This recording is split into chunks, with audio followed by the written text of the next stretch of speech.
말씀을 가지고 영혼육을 보존하시는 하나님이라는 제목으로 말씀의 은혜를 나누고자 합니다. 전 시간에는 우리가 하나님의 명령, 또 하나님의 뜻, 항상 기뻐하고 쉬지 말고 기도하고 범사에 감사하라, 그 말씀에 대해서 우리가 배웠습니다.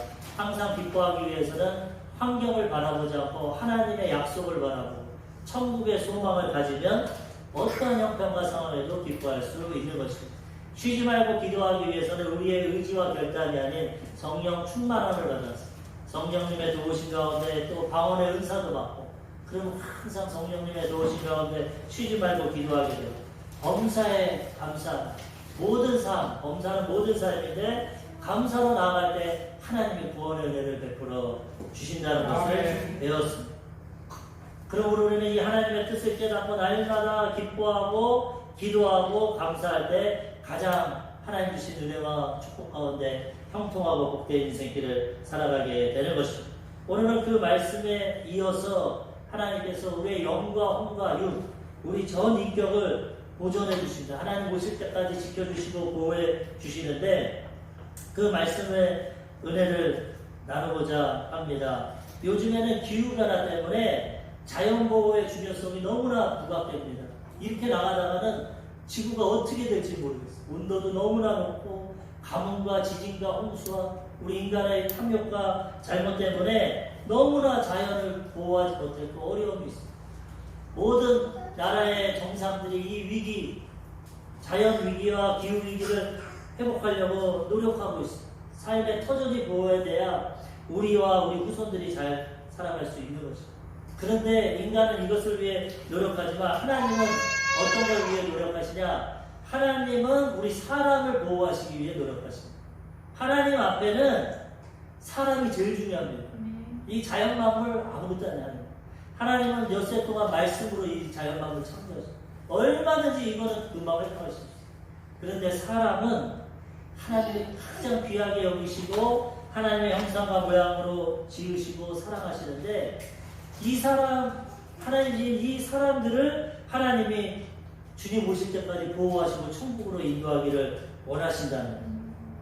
그렇기 때문에 우리는 이 하나님의 마음을 깨닫고 하나님 마음에 반응해서 순종할 때 이 아름다운 뜻이 이루어지게 된다는 것입니다. 자연은 좀 훼손되고 잘못돼도 하나님은 얼마든지 고칠 수 있지만 사람은 하나님이 강제로 안 하십니다. 자유의지를 주셔서 우리 하나님이 얼마나 인격적이신지 강제로 안 하세요. 자유의지를 주셔서 믿으면 구원받고 안 믿으면 구원 못 받습니다. 그렇기 때문에 하나님이 모든 것이 불가능이 없고 모든 우주 만물을 하나님 뜻대로 다 다스리시지만 사람만큼은 하나님 뜻대로 안 하십니다. 하나님 뜻과 계획이 가장 좋은 것이 있지만 그들의 선택에 따라 로봇가 아닙니다. 예수 믿고 구원받으라. 로봇으로 만들었으면 다 구원받을 거예요. 그런데 자유의지를 줘서 너희가 나를 사랑하고 좋아하면 구원받고 아니면 너희 뜻대로 살아라. 왜 그랬는지 모르겠지만 이 자유의지를 주셔서 지금 79억의 인구들 중에 카톨릭까지 다 예수 믿는 사람 포함해도 30%밖에 없어요. 60%는 내 의지를 갖고 안 믿습니다. 30%는 복음을 듣고 믿습니다. 그러면 하나님의 능력이 없어서 하나님의 구원을 못해서 30%는 버림받고 30%만 구원받고 60%는 버림받습니다. 그렇지가 않습니다. 하나님이 구원하시기 하나님의 뜻은 모든 사람이 회개하고 구원받기를 원하십니다. 그래서 지금도 기다리고 계시는데 왜 안 되냐? 강제로 안 하시니까. 자유의지를 주셔서 너희가 선택을 해라. 출애굽한 이스라엘 백성들이 하나님 약속의 땅에 들어갈 때도 하나님께서 에발산과 그린심산의 두 백성을 나누시고 말씀하십니다. 너희 앞에 복과 저주를 둘 테니까 선택해라. 나를 선택하고 순종하면 복을 받을 것이고 나를 배반하고 세상 신을 선택하면 저주를 받을 것이다. 선택하라. 하나님 그렇게 하십니다. 그래서 우리의 삶이 하나님이 창조하시고 다스리는데도 우리의 잘못된 선택 가운데 이렇게 고통과 괴로움과 타락한 가운데 살아가는 것입니다. 다시 예수 그리스도를 통해 기회를 주셨기 때문에 이제 선택하면 하나님이 우리를 구원하시고 회복시켜 주시는 것입니다. 아멘. 그래서 우리는 복음을 통해서 하나님의 뜻을 깨닫고 하나님이 얼마나 우리를 사랑하시는지, 아들을 주기까지 사랑하시고 십자가에서 구원을 다 이루셨는데 이제 우리의 목입니다. 순종하고 믿으면 구원받고 영혼이 보존돼서 천국 가는 거고, 불순종하고 안 믿으면 버림받고 내 죄악 가운데 심판받게 된다는 거죠. 이걸 깨닫고 우리가 잘 선택하고 우리 주변의 사람들도 잘 선택할 수 있도록 기도해주고 인도해야 되는 거죠. 아멘. 어찌하든지 하나님 뜻을 한 명도 버림받지 않고 구원받길 원합니다. 오늘 본 말씀 데살로니가전서 5장 23절, 평강의 하나님이 친히 너희를 온전히 거룩하게 하시고 또 너희의 온 영과 혼과 몸이 우리 주 예수 그리스도께서 강림하실 때 흠없게 보존되기를 원하노라. 하나님이 사람을 영과 혼과 육으로 창조하셨습니다.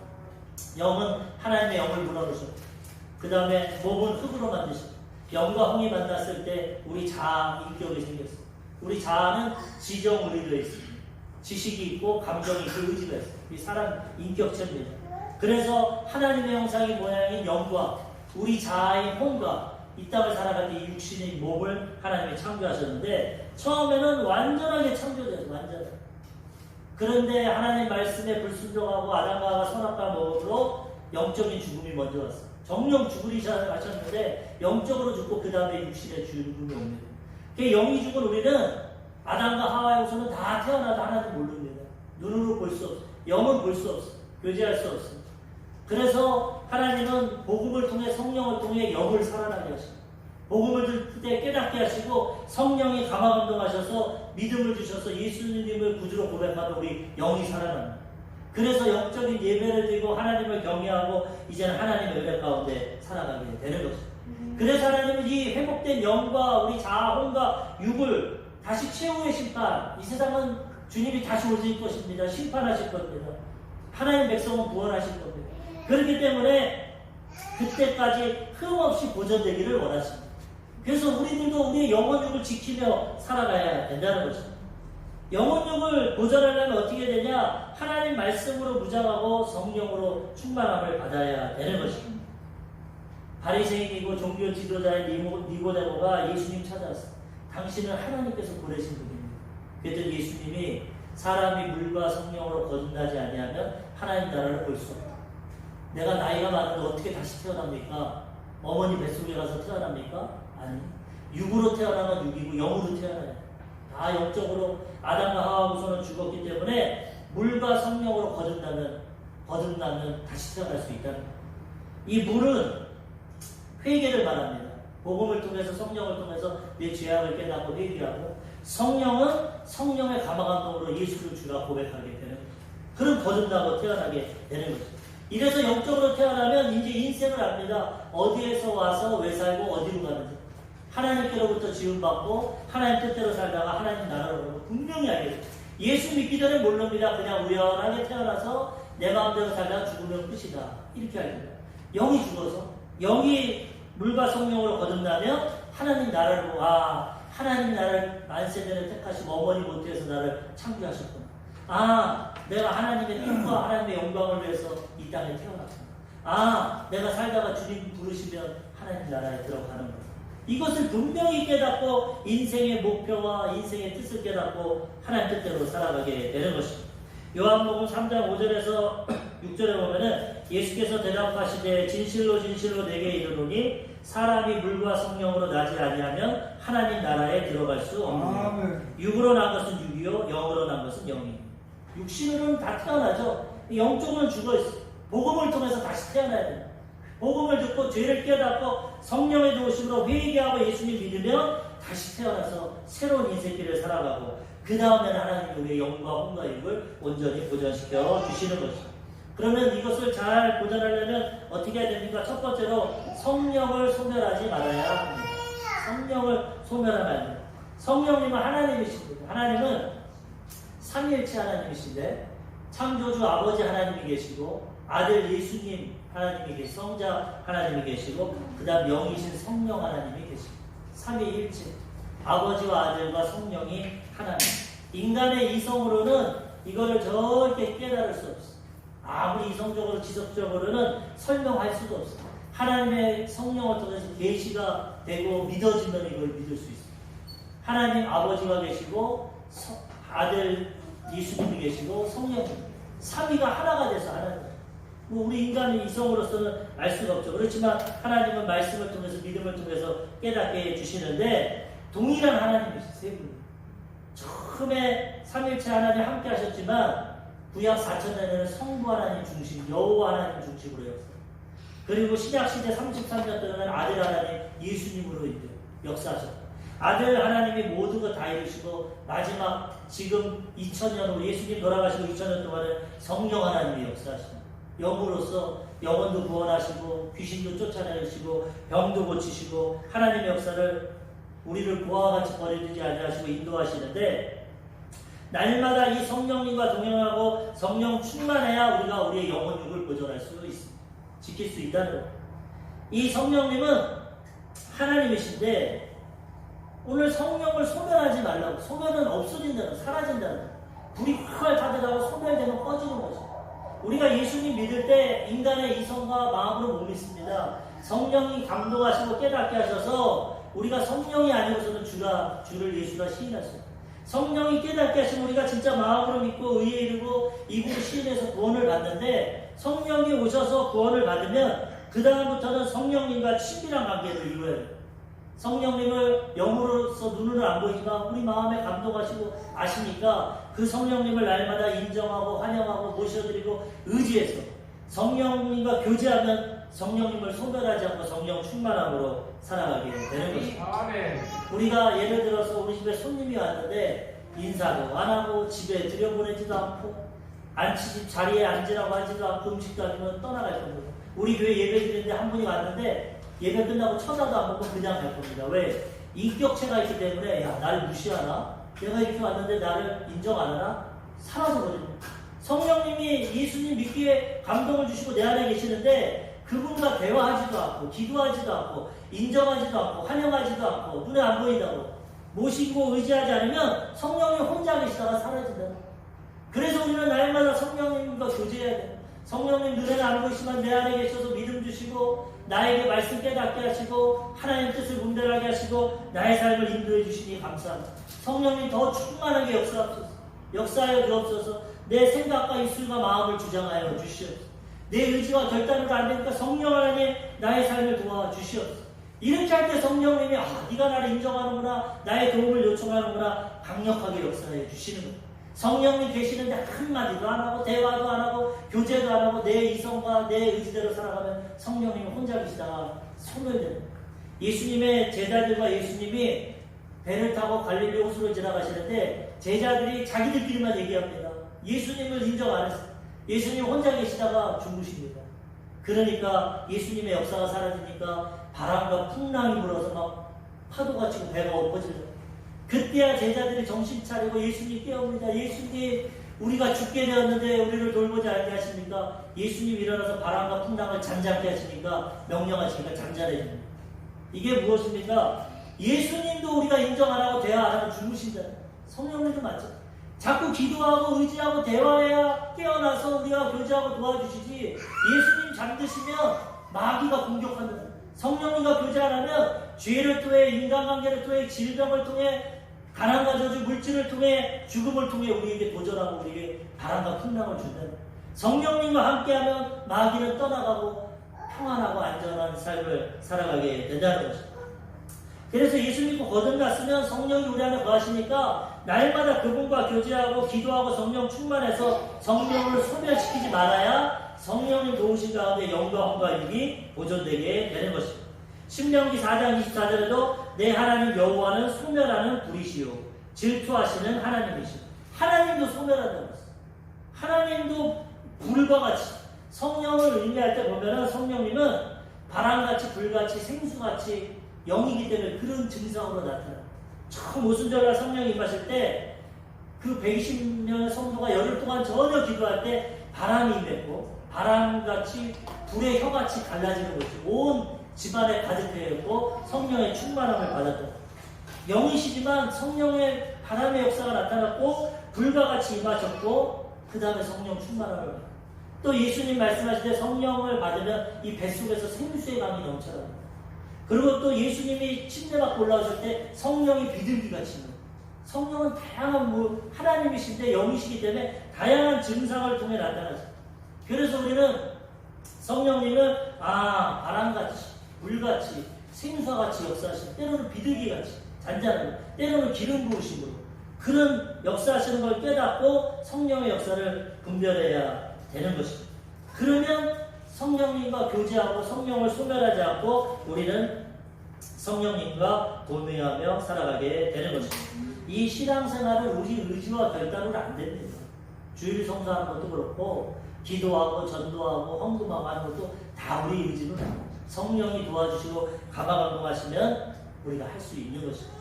다른 종교는 인간의 노력으로 하지만 우리 기독교는 하나님의 은혜로 구원받고 성령의 도우심으로 합니다.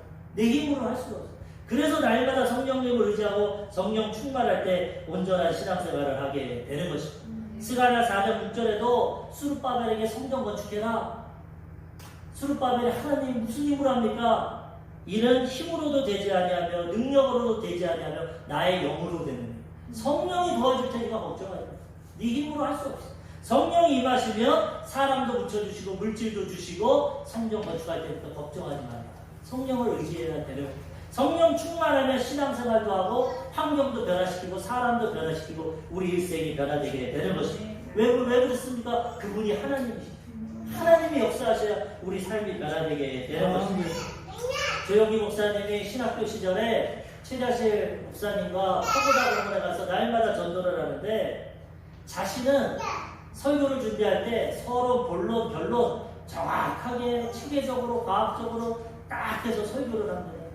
젊은 23살의 조영기 신학생이 그렇게 해서 체계적으로 복음을 전하는데 그 파고다 공원에 많은 사람들에게 복음을 전하면 조 목사님 복음 전하면 막 사람들이 떠들고 듣지도 않고 술 먹고 와서 멱살을 잡고 이 젊은 놈아 사기치지 마라 하고 막 시비를 걸고 전도가 안 돼. 왜 이렇게 내가 설교를 잘하는데도 이렇게 안 될까? 근데 보면은 40 넘은 아줌마였던 최야실 전도사님은 서론도 없고 본론도 없고 체계적도 없고 그냥 설교를 하는데도 사람들이 눈물을 흘리고 나 예수 믿을게요, 나 도와주세요. 저 아줌마랑 나랑 틀린 게 뭔가? 나는 이렇게 엘리트고 영어도 잘하고 젊고 체계적으로 설교를 하는데 나한테는 시비를 걸고 저 아줌마 무식하게 절하는데도 사람들이 회개하고 예수 믿는 이게 뭘까? 다른 거를 가만히 보니까 이 최자실 전도사님은 채플 시간 신학교 매일 새벽마다 기도한다. 기도를 뭐하나 가서 보니까 랄랄라 따따따 랄랄라. 야, 저런 무식한 마음 알아듣지도 못하는 랄랄라 따따따 하면서 저기 기도냐 무시했다. 그런데 아무리 봐도 다른 거는 그거밖에 없어. 저분은 아침마다 1시간에 랄랄라 따따따 하고 자기는 안 한다. 이게 성령의 역사가 이 성령을 받아야 되나? 자기도 삼각산에 가서 식빵 사가지고 차가운 물에 발담고 식빵 먹다가 기도도 못하고 성령도 못 받았어. 이래서는 안 되겠다. 다음에는 새벽에 가가지고 산꼭대기에 올라가서 못 내려오고 소나무를 잡고 성령을 주시옵소서. 그때만 해도 삼각산에 호랑이 나온다는 얘기가 있어. 막 무섭고 이제 모기가 물어뜯고 내려가지도 못하고 양쪽에 돌무더기를 쌓아놓고 호랑이 나올까봐. 그런데도 눈물을 흘리고 왜 최자실 전도사님만 줍니까? 나에게도 성령 주십시오. 새벽 2-3시가 돼서 어두운 시간이 됐는데 성령이 막 혀가 꼬부라지고 내가 중풍이 왔나 왜 이러나 성령을 받고 변화됐어. 방언을 말을 너무나 기뻐서 내려와서 버스 타고 오면서도 방언을 계속합니다. 그쳐질 겁니다. 그래가지고 여자 기숙사에 가서 최자실 전도사님한테 문을 열면서 나랑 대결합시다. 내 방언이 더 일청하고 아름다. 당신은 랄랄라 따따따 하지 나는 이렇게 아름다운 방언한다. 최자실 전도사님이 웃으면서 저 전도사 축하해. 성령 받았네. 잘 기도해. 이거 대결하는 거 아니야. 하나님 은사를 주시는 거. 나는 무식하게 랄랄라 따따따 하지만 그래도 하나님 은혜 주셔. 자네는 조금 방언하니까 더 열심히 해서 성령 충만한 거예요. 그 다음부터 전도하니까 변화가 돼. 나는 성령의 역사가 있어야 설교도 되고 전도도 되고 하나님의 역사가 나타나게 된다는 거죠.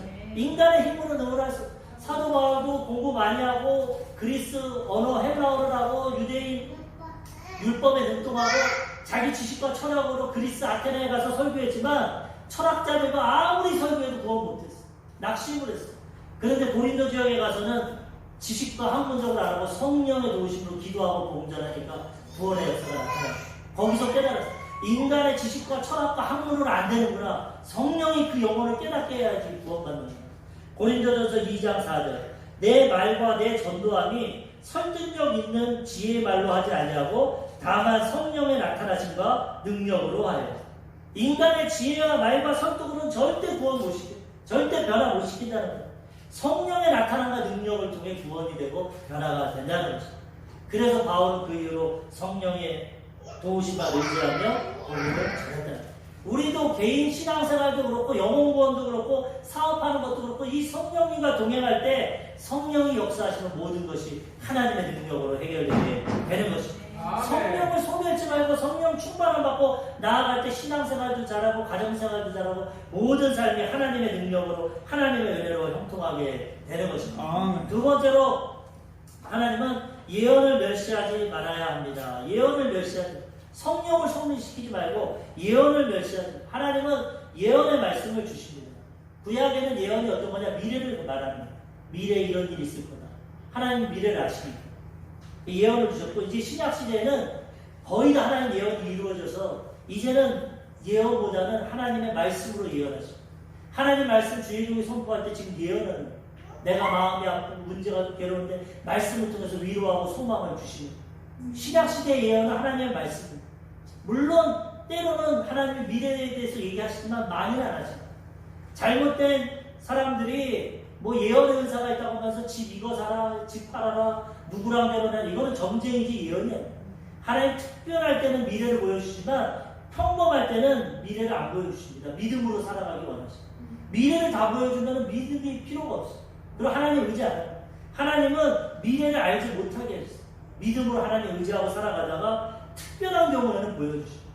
그렇기 때문에 너무나 예언을 의지하면 안 되는데, 그렇다고 또 예언을 멸시하면 안 돼요. 저거 가짜다, 인간이 한다, 그래서도 안 돼요. 잘 예언은 분별을 해야 됩니다. 분별.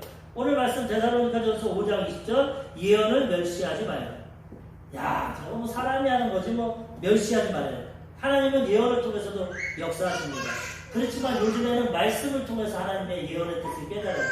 베드로후서 1장 20절에서 21절, 먼저 알 것은 성경의 모든 예언은 사사로이 풀 것이 아니니 예언은 언제든지 사람의 뜻으로 낸 것이 아니요 오직 성령의 감동하심을 받은 사람들이 하나님께 받아 말한 것입니다. 하나님 말씀도 성령을 통해 기록되었고 성령을 통해서 예언의 은사가 있습니다. 특별한 경우에는 예언하는 겁니다. 그리고 예언한다고 하면서 사람들 내가 예언해 줄 테니까 와라, 다 가짜입니다. 하나님이 그 필요한 시간에 예언의 은사를 주시지 사람이 미래를 알고 다 예언하지 못해요. 세상의 점쟁이들도 모든 걸 안다가 왜 점집하고 있어요? 로또를 사든지 뭘 자기 미래를 예측해서 부자로 형통하게 살아야지 예언한다고 그러면서 왜 그 점치고 살고 있어요? 그렇기 때문에 하나님은 믿음으로 살기 원하지 미래를 알려주시고 예언을 통해서 살기 원치 않습니다. 때로는 예언을 해주시지만 전도서 7장 14절에 보면은 형통한 날에는 기뻐하고 공고한 날에는 되돌아보아라. 이 두 가지를 하나님이 병행하게 하사 사람이 그 장래의 일을 능히 헤아려 알지 못하게 하셨는데, 하나님 미래를 모르게 하셨다는 거예요. 형통한 날에는 기뻐하고 와 하나님 은혜 주시는 거야. 공고하고 어려운 날에는 돌아봐야지. 내가 뭘 잘못했나? 하나님과의 관계가 안 좋아. 이 두 가지를 병행하게, 좋은 날도 있고 어려운 날도 있고, 이걸 통해서 미래를 알지 못하게 했어. 하나님은 의지하고 살아가도록 말씀하셨다는 거예요. 전도서 8장 7절에도 사람이 장래일을 알지 못하나니 장래일을 가르칠 자가 누구이냐? 어느 누가 미래를 알겠냐는 하나님밖에 모른다. 그렇기 때문에 우리는 너무 예언을 통해서 미래를 알려고 하지 말고 말씀을 통해서 하나님을 믿고 의지하고 나아가지만 때로는 성령을 통해서 예언을 주시면 그걸 또 분별하면 되는 거죠. 요즘 시대에는 예언은 많지 않습니다. 하나님 약속의 말씀으로 다 예언해 주시고 이루어 주시기 때문에 우리가 예언을 잘 분별하고 그렇다고 멸시하지 말아야 된다는 거죠.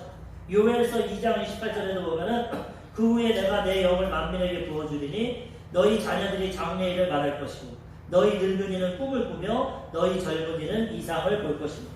때로는 성령을 통해서 미래일도 보여주신다는 거죠. 너희 자녀들이 장래일, 예언을 말하고 그 다음에 너희 나이 든 사람은 꿈을 꾸고 꿈을 통해서 미래를 보여주고 젊은이들은 환상, 이상을 보여주고 때로는 하나님이 보여주십니다. 그렇지만 그것만 의지하고 예언만 따라가면 안 돼. 하나님 말씀을 붙잡아요. 그러니까 우리가 예언도 멸시하지 않고 너무 치우치지 않고 분별력을 가져서 말씀을 통해서 믿음을 갖고 살아가되 하나님 예언도 잘 분별해야 되는 것입니다. 성령을 통해서 예언의 말씀을 때로는 주십니다. 요한복음 16장 13절 그러나 진리의 성령이 오시면 그가 너희를 모든 진리 가운데로 인도하시리니 그가 스스로 말하지 않고 오직 들은 것을 말하며 장래 일을 너희에게 알리시리라. 하나님이기 때문에 장래 일을 가르쳐 주십니다. 때로는 꼭 필요할 때. 근데 예언에만 우린 치우치지 말고 말씀 붙잡고 살아가야 된다는 것이죠. 잘 분별하고 멸시하지 말아야 됩니다. 마지막 세 번째로 악은 모양이라도 버려야 합니다. 성령 충만해서 소멸시키지 말고 성령님과 말씀을 통해서 예언의 말씀도 잘 분별해야 되고 마지막은 악은 모양이라도 버려야 돼요. 좋은 것을 취해야 되는 것입니다. 하나님은 좋으신 하나님, 마귀는 악한 마귀. 그렇기 때문에 좋으신 하나님의 은혜를 체험하고 살아가고 악은 버려야지 영혼육을 지키며 살아가게 되는 것입니다. 아멘. 좋은 일찍 사람들이 먹습니다. 요즘에 왜 건강을 유지하려고. 그렇기 때문에 우리는 영적인 걸 잘 유지하려면 영혼육을 잘 유지하려면 좋은 생각, 좋은 친구, 좋은 영화, 좋은 스포츠 우리 삶에 있는 거 좋은 것을 헤아려서 치워야 됩니다. 나쁜 건 버려야 돼요. 악은 모양이라도 버려야 돼요. 그러면 우리 영혼육이 잘 지키고 하나님 앞에 은혜 가운데 살아가게 되는 것입니다. 데살로니가전서 5장 21절에서 22절 범사에 헤아려 좋은 것을 취하고 악은 어떤 모양이라도 버리라. 하나님 은혜 가운데 분별력을 가지고 좋은 것을 취해서 좋은 거 먹고 운동하고 좋은 취미생활하고 좋은 일 선한 일 하고 그 다음에 악한 것은 생각도 마음도 다 버려야 된다는 것입니다. 그래야 하나님의 선한 역사가 나타납니다. 악을 따라가고 악을 취하면 넘어지고 쓰러지게 된다는 것입니다. 요즘에 참 안타까운 것이 우리 중고등학생들 보면은 너무나 욕을 잘해요. 이 삶이 욕입니다. 욕. 뭐 전철을 타고 버스를 타고 이렇게 보면 애들 여자하고 남자하고 말 자체가 문화가 돼가지고 욕이야. 욕을 안 하면 자기가 뭐 낮아 보이고 약해 보이는지 모든 게 다 욕이야. 악은 모양이라도 버려야 되는데 우리 기성세대가 어른들이 잘못 본을 보여서 그랬는지 욕도 다 어른들에게 배웠겠죠. 이 젊은 중고생이 뭐가 안다고 욕을 합니까? 말마다 욕이야 말이야. 얼마나 하나님 보실 때 안타깝고 우리가 볼 때도 좋은 말하고 선한 말에도 악한 마귀가 역사하는데 그렇게 악한 말하고 욕하면 그런 삶에서 벗어나는 손짓 발짓하고 악한 모양을 따라가고 너무나 안타깝습니다. 정말 하나님 은혜 가운데 순수한 마음과 깨끗한 마음으로 살아갈 때 하나님의 복이 임하지 그렇게 악하고 욕하고 막 하면 좋은 인생길이 안 되는 것입니다. 우리가 어른들이 잘 모범을 보이고 사랑으로 가르쳐야 돼. 그리고 요즘에 또 안타까운 게 뭐냐? 청년들 보면은 문신을 그렇게 많이 문신. 뭐 문신이 나쁘다 할 수가 없어. 그렇지만 성경에는 금하고 있고 절제하는 게 좋습니다. 왜냐하면 문신은 한 번 하면 바꾸지 못해요. 사람의 인생이 20대, 30대, 40대, 50대 다 틀립니다. 지금은 문신이 멋있어 보이고 스포츠 스타 연예인들 하니까 화려해 보이고 좋아 보이지만 시간이 지금 이거 싫어질 수가 있어. 인생은 그럼 이게 지울 수가 있으면 얼마든지 하라고 하면 되나? 못 지워. 레이저로 지워도 흉터가 나고 엄청 아파. 그런데 젊었을 때는 너무 좋아서 했는데 나중에 싫은 거 이거 어떡합니까? 그렇기 때문에 후회할 일 안 해야 되고 또 대부분 문신이 보면 뱀이나 용이나 이런 거 뭐 요즘에 별도 있고 여러 가지 있지만 그런 영향이 있기 때문에 이 문신을 진짜 하고 싶어서 하는 거 뭐 어쩔 수 없겠지만은 될 수 있으면 안 하는 게 좋지. 하나님 몸에다가 이 문신하는 것 좋지가 않습니다. 우리 생각이 영화도 있지만은 그때는 맞고 지금은 틀리다 이런 게 있어요. 그때는 이게 맞는 것 같아. 시간이 지나면 바뀐다는 거예요. 내가 아는 한 청년도 이거 문신 주느라고 엄청 고생했어요.